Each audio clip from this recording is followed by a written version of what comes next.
Good afternoon YouTube, Ian here from Coolice Charge Cables and Power Supplies.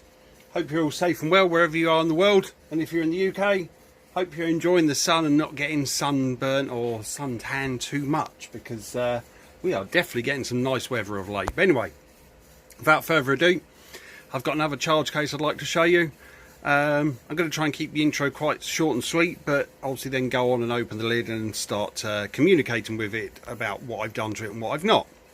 So anyway, customer for this one is a UAV customer, so they wanted to obviously incorporate some form of redundancy in there. So basically what I've done with this case is I've split it essentially down the middle, and you've got one side that's completely independent with its own power supply, and the other side completely independent with its own power supply. Hence, as you, the eagle-eyed among you, will probably see, we've got two AC inlets, and they're obviously the dustproof ones with the dustproof cover.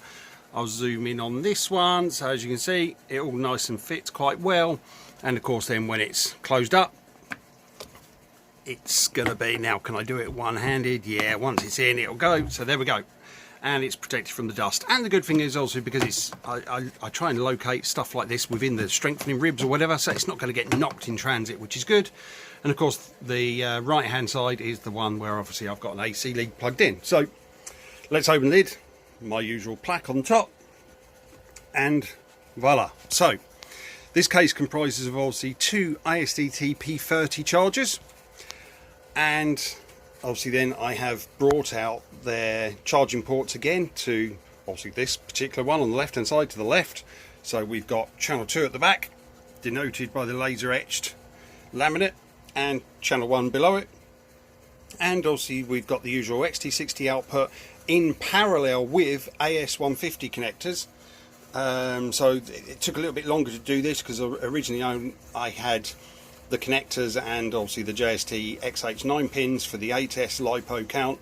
So I just had XT60s when the customer said, oh, can I have AS150s? And I was like, yes, of course you can. So went away, designed another holder for it, and of course then now glued these in, so they appear to be working well. And going backwards and forwards between the customer and the photograph he sent me, I've double, triple, quadruple checked to make sure I've got the right gender on the connectors. So we've got obviously the positive and negative, and of course the XT60 and the AS150s are in parallel, and then the 9-pin JST XH. So channel 1, the charger, which is obviously this side, and then channel 2, that side at the back.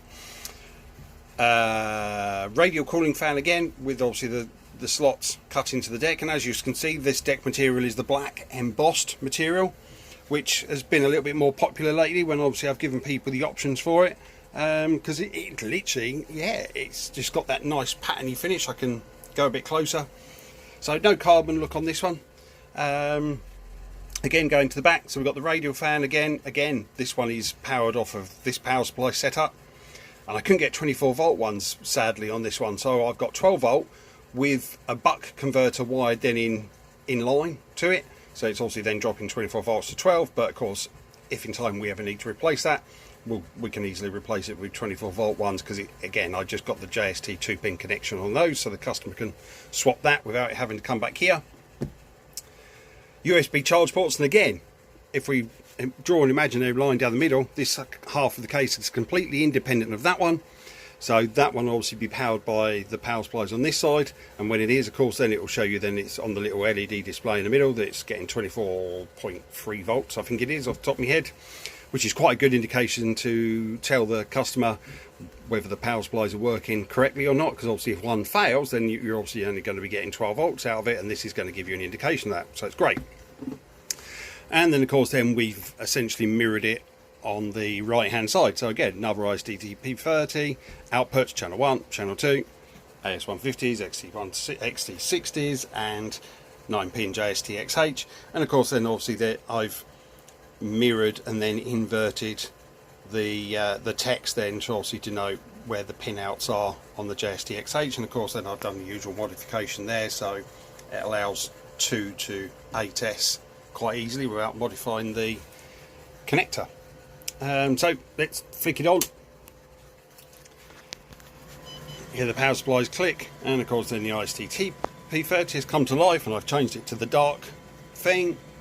And then of course then you need to press the button on these ones then start that. So 24.7, yeah, so we're working, and obviously you can probably just about hear the cooling fan working in the background, so that's quite nice, pulling air out the case.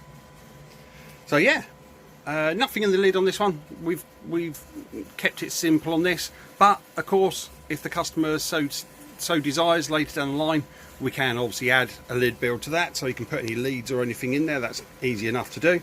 But yeah, short and sweet, nice and simple, and he'll be happy once he comes to collect it, I think. Or whether we're going to post it, I'm not sure. Anyway, thanks for your time.